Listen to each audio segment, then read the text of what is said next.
الحمد لله وكفى وسلام على عباده الذين اصطفى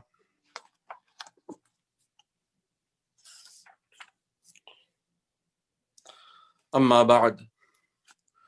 عن عمر بن الخطاب رضي الله عنه أنه خرج يوما إلى مسجد رسول الله صلى الله عليه وسلم فوجد معاذ بن جبل رضي الله عنه قاعدا عند قبر النبي صلى الله عليه وسلم يبكي، فقال: ما يبكيك؟ قال: يبكيني شيء سمعته من رسول الله صلى الله عليه وسلم. سمعت رسول الله صلى الله عليه وسلم يقول: إن يسير الرياء شرك، وإن من عادى لله وليا فقد بارز الله بالمحاربة. إن الله يحب الأبرار الأتقياء الأخفياء الذين إذا غابوا لم يفتقدوا، وإذا حضروا لم يدعوا ولم يعرفوا، قلوبهم مصابيح الهدى يخرجون من كل غبراء مظلمة، وكما قال عليه الصلاة والسلام. رواه ابن Majah. This is in continuation of our series within this hadith from the book of Muntakhab Ahadith under the chapter of Ikhlas Niyyah, sincerity of intention, and particularly the condemnation of Riya, of showing off. This hadith is a hadith from Ibn Majah, one of the 6 most authentic books of hadith. In this book, in this chapter, in this book of Muntakhab Ahadith, in the chapter of sincerity of intention, it is hadith number 36. Sayyidina Umar ibn al-Khattab radiyallahu anhu, he narrates that one day he went to the Masjid of Rasulullah sallallahu alayhi wa sallam, Masjid al-Nabawi. وَوَجَدَ مُعَاذ بن جبل رضي الله عنه. Then he found Sayyidina Mu'adh ibn Jabal radiyallahu anhu قاعدا عند قبر النبي صلى الله عليه وسلم يبكي. He found him standing by the grave of Rasulullah sallallahu alayhi wasallam, and he was weeping. فقال ما يبكيك? Sayyidina Umar ibn al-Khattab radiyallahu anhu asked him, ما يبكيك? Why are you crying? What is making you cry? قال سيدنا معاذ بن جبل رضي الله عنه, he said, يبكيني شيء سمعته من رسول الله صلى الله عليه وسلم. He said, there is a thing that I heard from Rasulullah sallallahu alayhi wasallam that is making me weep. Something that I heard. سمعت رسول الله صلى الله عليه وسلم يقول. I heard Rasulullah sallallahu alayhi wasallam saying, إن يسير الرياء شرك. Even a little bit of showing off is shirk. وإن من عادى لله وليا فقد بارز الله بالمحاربة. And whosoever makes an enmity with, whoever has enmity with a friend of Allah subhanahu wa ta'ala has gone forth to wage war with Allah subhanahu wa ta'ala. إن الله يحب الأبرار الأتقياء الأخفياء. Indeed, Allah subhanahu wa ta'ala, He loves al-abrar, those that are righteous and pious, al-atqiya, those that fear Allah subhanahu wa ta'ala, al-akhfiya, those that are hidden, they're not famous. الذين إذا غابوا لم يفتقدوا.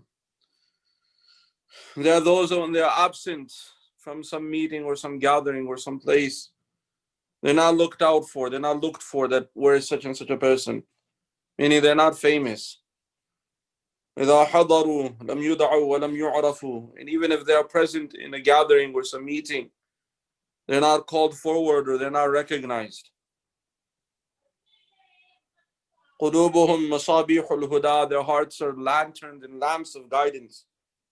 يخرجون من كل غبراء مظلمة. Because of that guidance, they are pulled out or taken out of the dark storms of temptations. They're taken out of the ghabra, the storms. Mudlima, those that are very dark with temptations and evils and sins, because of the guidance that is in their hearts. This hadith is in Ibn Majah. We went over the first portion of this hadith.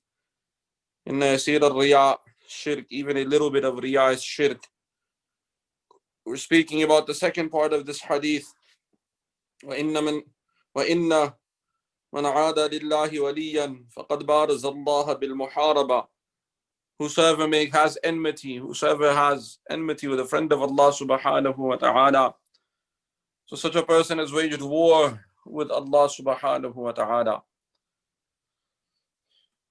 There's a similar hadith in Sahih Bukhari where Sayyidina Abu Hurairah radiyallahu anhu, he narrates that Rasulullah sallallahu alayhi wa sallam said, Inna Allah ta'ala yaqul, that is a hadith Qudsi, that Allah subhanahu wa ta'ala has said,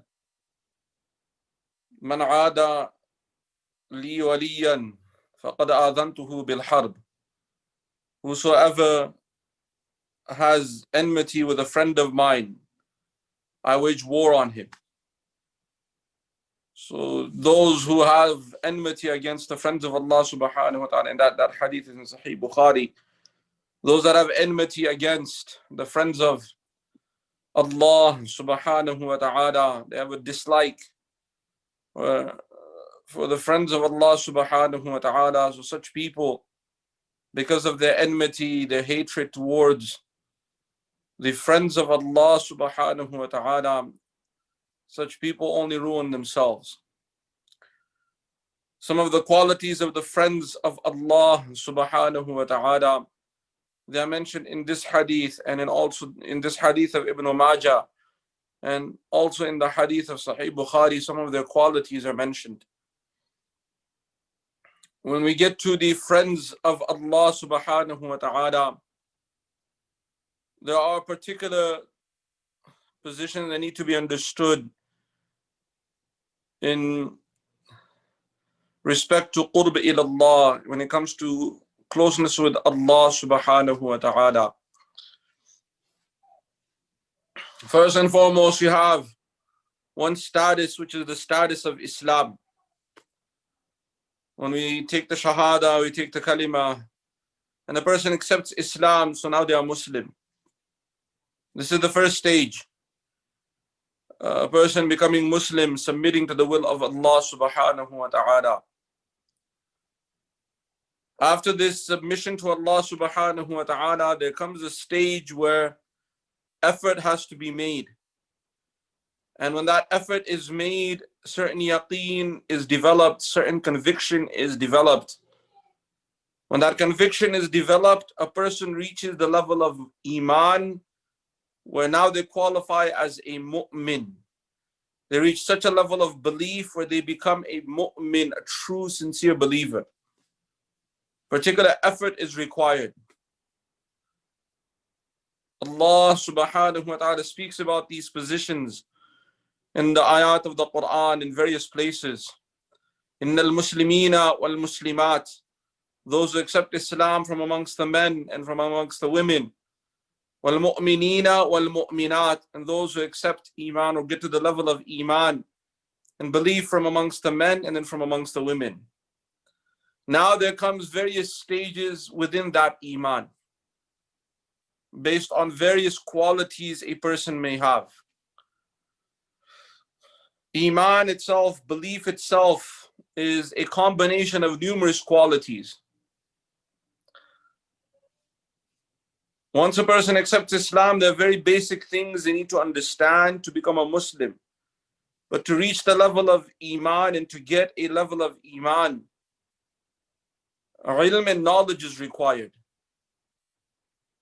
For Islam, a person must know what are the imaniyat, what we believe in.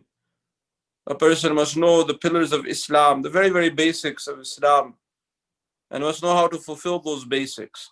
person can become a Muslim once they accept the kalima shahada, and afterwards they know their duties of salah and zakah, fasting, hajj. They know the imaniyat, the belief in Allah subhanahu wa ta'ala, belief in the angels and revealed scriptures, prophets and messengers, and the end of times, and destiny, and also life after that. So very, very basic level of knowledge.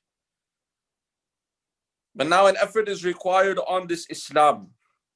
It's like the shell itself. And once you have the shell, now you can start putting things inside this shell and make it full. So then now there comes the aspect of building that iman. For iman, ilm and knowledge is required. So to get to the level of iman, you have to have particular ilm. When you say you believe in Allah subhanahu wa ta'ala, what does that mean? Your level of ilm regarding Allah subhanahu wa ta'ala. And there are two aspects to that ilm. One is studying, that you learn from someone.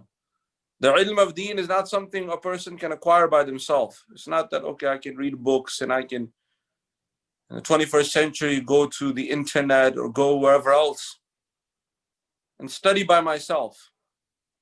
You need someone to guide you. You always need scholars, you need ulama, and for that you should attach yourself to a masjid, a house of Allah subhanahu wa ta'ala. Find and seek out the ulama and scholars. Connect yourself with them, and they'll kind of become a guide for you, a mentor for you in understanding. And for this, suhbah is required. Companionship is required. There are many things a person cannot learn on themselves, especially when it comes to difficult, very, very difficult fields, even in the worldly material aspect of this world. Human capacity only goes as far as learning.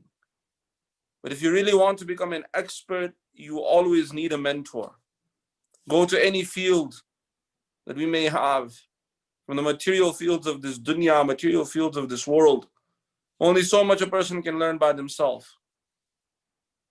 You need someone to mentor you, someone to talk to you. If nothing else, you also need at least need to watch an expert do something. You take the field of medicine or engineering or finance or whatever other field, mechanics, any field out there in the world. One is you have the theoretical knowledge and information. And the second is you need to get out into the field. You have to have a residency, a companionship, a fellowship. You have to really understand, under the guidance of an expert, what you're doing so you don't harm yourself, you don't harm others. That is the system that Allah subhanahu wa ta'ala has established in human society and in human world and human capacity. So also when it comes to Islam and Iman, you need the suhbah and companionship of the ulama and the scholars. You're not able to get that, we're not able to get that without, or get to that level of Iman without that companionship.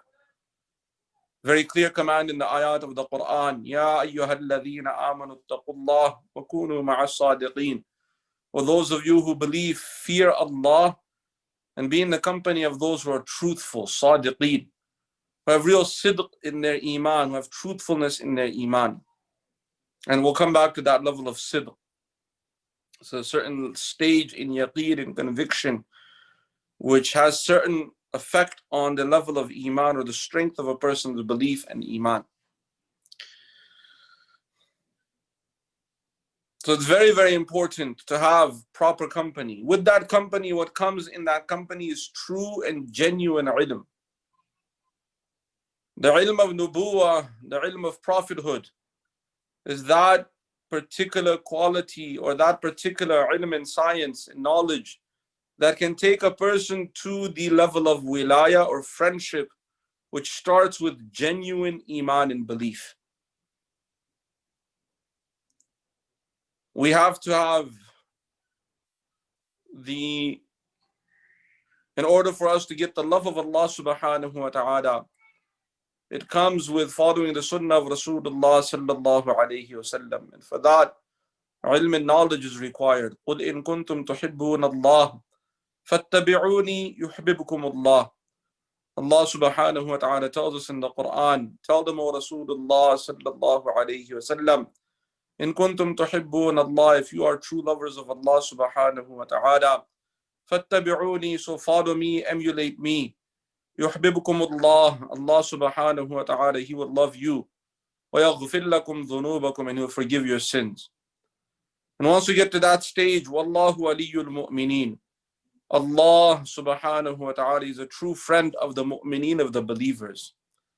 Some of the scholars, including Imam Abu Hanifa rahimahullah and many other scholars, are of the opinion that when it comes to wilayah and friendship with Allah subhanahu wa ta'ala, the first stage is to get to the stage of ilm under the guidance of the ulama and scholars. So to become a student of Quran and Sunnah, a talib ilm, and once in that talab of ilm, in that becoming a student of Quran and Sunnah, you will go on this journey of becoming a friend of Allah subhanahu wa ta'ala. So that is the first step. It is not possible to become a friend of Allah subhanahu wa ta'ala without going on that journey. That is why we read the Hadeeth, numerous Hadeeth related to the fada'il, rewards, virtues, and status of the students of Quran and Sunnah, talib ilm, a student of knowledge. And once you get to the level of the ulama, the scholars, so those are the stage of the friends of Allah subhanahu wa ta'ala. That is genuine iman. That is genuine belief and iman. Now in that, there are different qualities that emerge from iman. There are different qualities that emerge. You'll see it in the life of a person in various ways. The famous hadith that al-iman bid'un wa sab'una shu'ba, that iman has 70 odd branches. So depending on a person's personal qualities, personal abilities, personal capabilities and likes, what they like in their own nature, once a person gets to the level of ilm, of the scholars, of the ulama, then those qualities start to come out. So you'll find a person who may like to give sadaqah in charity. So with that level of ilm, you'll start to see that charity in their life will come out in different ways. They'll give charity to the poor, they'll give charity to the institutions, they'll give charity in imparting knowledge, they'll give charity in all various ways. You'll find another person whose quality is that their level of devotion and concentration in salah, so they develop a genuine love for salah. And if salah is a salah of quality, so you'll find in this person's life that the person will be very, very particular about their salah, obviously the fara'id, the obligatory salah, the nawafil, the sunnah, and so on and so forth. But also their salah will be very, very beautiful in a very unique way. Very particular. You'll find another person that in their quality, they love to talk to Allah subhanahu wa ta'ala through dua. So you'll find this person very particular about the ad'iyah. You'll find another scholar, another alim, who will be very, very particular in their tilawat of the Quran, their mahabba, their love and connection with the Quran. It'll be something else. What kind of love and friendship they'll have with the Quran. And with that love and connection with the Quran, various qualities are attached to that. Sidq, siddiqeen, qaniteen, khashi'een. So many different qualities are attached to the love of the Quran, and you'll find all of those qualities in the life of the person. You'll find another group of people, they'll be dhakireen, dhakireen Allah kathiran wa dhakirat. They'll have this quality of doing immense dhikr of Allah subhanahu wa ta'ala. Subhanallah, alhamdulillah, la ilaha illallah, Allahu akbar, subhanallah wa bihamdihi, subhanallah al-azim. Or all the other numerous forms of dhikr and adhkar with the names of Allah subhanahu wa ta'ala, and so on and so forth. And they'll have a genuine love for that. So you'll find these various qualities will emerge within the life of a person. And all of these are from the Sunnah of Rasulullah sallallahu alayhi wasallam. And these were found in the lives of Sahaba radiallahu anhum. So the Sahaba radiallahu anhum, they hold the highest status after the status of the Anbiya alayhim wassalam. You have the status of the prophets and the messengers, highest status being given to Rasulullah sallallahu alayhi wasallam. Then you have the status of the Rusul, the messengers. And then you have the status of the Anbiya alayhim wassalam, the prophets and messengers. And then you have the status of the Sahaba radiallahu anhum. The Sahaba radiallahu anhum, they had a very particular, unique status. But you'll find in the lives of all of the Sahaba radiallahu anhum various qualities. Some Sahaba, they were more inclined towards charity and sadaqah. Some Sahaba, they were more inclined towards the dhikr of Allah subhanahu wa ta'ala. Some Sahaba were more inclined towards the salah and the khushu' in salah and so on and so forth. And the Sahaba, they were such that they were really genuine friends of Allah subhanahu wa ta'ala. Radiyallahu anhum wa radu anhu. In a few places, even in the Quran, Allah subhanahu wa ta'ala tells us that radiyallahu anhum wa radu anhu. Allah subhanahu wa ta'ala was pleased with them, and they were happy and pleased with Allah subhanahu wa ta'ala. They were pleased with Allah subhanahu wa ta'ala with whatever conditions Allah subhanahu wa ta'ala put them through. So after the Sahaba radiallahu anhum, we have the ulama and the scholars, the Jamhur ulama and scholars. And in those, amongst the lives of the scholars as well, you'll find these particular qualities which are the branches of Iman. And that is how you determine a friend of Allah subhanahu wa ta'ala. When it comes to the fara'id, the obligations, they're in the life of everyone. There's no option for a Muslim to not fulfill what is obligatory. It is obligatory on every Muslim. It's not optional. It is obligatory on every Muslim to pray salah 5 times a day. Fajr, Dhuhr, Asr, Maghrib and Isha. It is obligatory on every Muslim to fast during the month of Ramadan from the break of dawn to sunset. It is obligatory on every Muslim to pay their zakah when they reach nisab for 1 year. It is obligatory on a Muslim when they are capable and able financially and physically and health-wise to perform Hajj. It's obligatory on them to perform Hajj at least once in a lifetime. And then there are the other obligations that every Muslim must fulfill. There's no option in that. Once you get out of what is obligatory, this has the highest status in the sight of Allah subhanahu wa ta'ala, now you go beyond the obligatory. You come to the sunan and the nawafil. Now the fulfillment of that, what is optional, will now determine a person's qurb ilallah, a person's closeness to Allah subhanahu wa ta'ala. First and foremost, sunnah. How much sunnah of Rasulullah sallallahu alayhi wasallam a person has in their life, that'll be the first determining factor of a person's qurb ilallah, closeness to Allah subhanahu wa ta'ala, a person's position and status as far as friendship with Allah subhanahu wa ta'ala is concerned. For that, you have to gain particular knowledge of the sunan of Rasulullah sallallahu alayhi wasallam. And these are the sunan that Rasulullah sallallahu alayhi wasallam he did in his everyday life. Once you go beyond the sunan to the nawafil, what is now extra a'mal that a person can perform. So based on a person's performance of those a'mal, that will determine a person's righteousness and also a person's taqwa and fear of Allah subhanahu wa ta'ala. So this is when you speak about Iman. In that verse mentioned in Surah Al-Ahzab, Allah subhanahu wa ta'ala goes through different levels when it comes to friendship with Allah subhanahu wa ta'ala. So to get genuine Iman, knowledge is required, ilm is required, and a person must become a student of Quran and Sunnah. If they're not able to become a alim and a scholar, what are the minimum requirements required for a person to be a alim and a scholar? So at least they should make a genuine effort to become a student of Quran and Sunnah.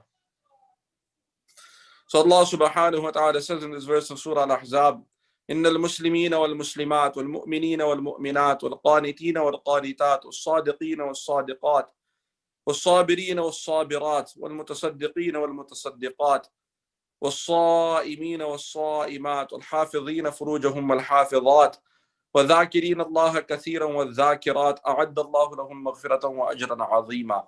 Various levels in various qualities of Iman. So first comes Islam. A person is a genuine Muslim, male or female. So first, genuine Islam. Inna al-Muslimina wal-Muslimat. Those that are Muslim amongst the men and women. Wal-Mu'minina wal-Mu'minat. The quality that is above Islam is the quality of Iman. For that, juhud and effort is required. A person has to struggle with their Islam, struggle against their temptations.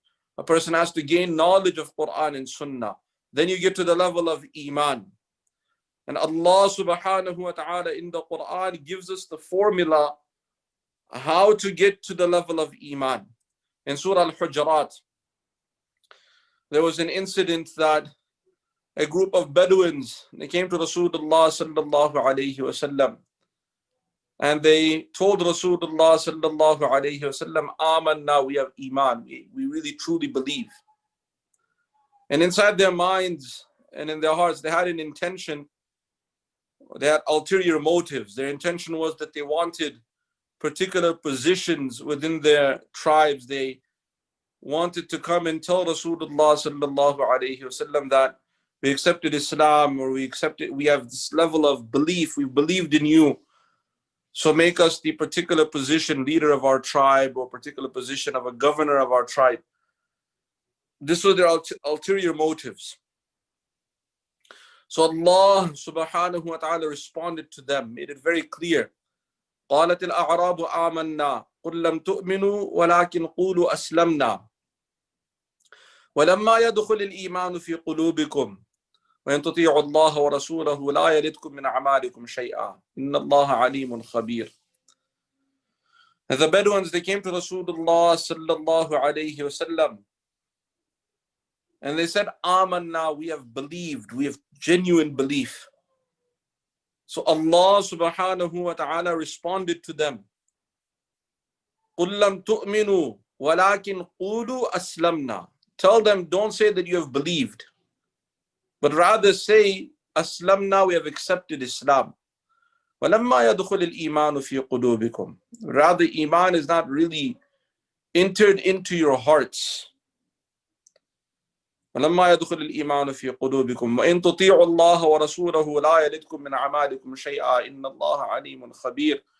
And if you obey Allah subhanahu wa ta'ala and His Rasul sallallahu alayhi wa sallam, so your actions and deeds will not be wasted. The main message within those verses is the message of understanding that the level of Iman requires effort.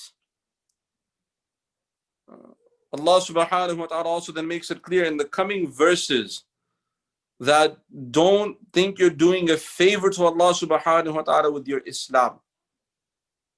Okay, that don't think that you're making a favor, but rather it is a favor of Allah subhanahu wa ta'ala that He has made you Muslim.